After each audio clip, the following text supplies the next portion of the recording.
اللہ کے نام کا ادب۔ حضرت امام احمد بن حنبل رحمۃ اللہ علیہ کے مکان کے سامنے ایک لوہار رہتا تھا۔ بال بچوں کی کثرت کی وجہ سے وہ سارا دن کام میں لگا رہتا۔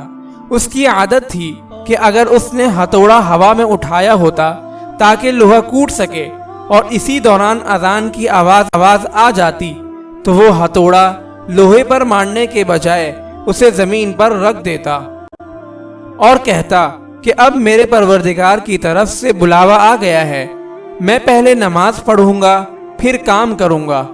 جب اس کی وفات ہوئی تو کسی کو خواب میں نظر آیا۔ اس نے پوچھا کہ کیا بنا؟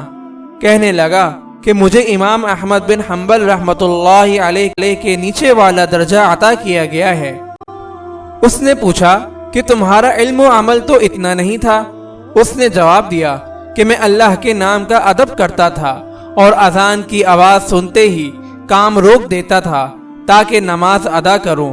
اس ادب کی وجہ سے اللہ تعالی نے مجھ پر مہربانی فرما دی۔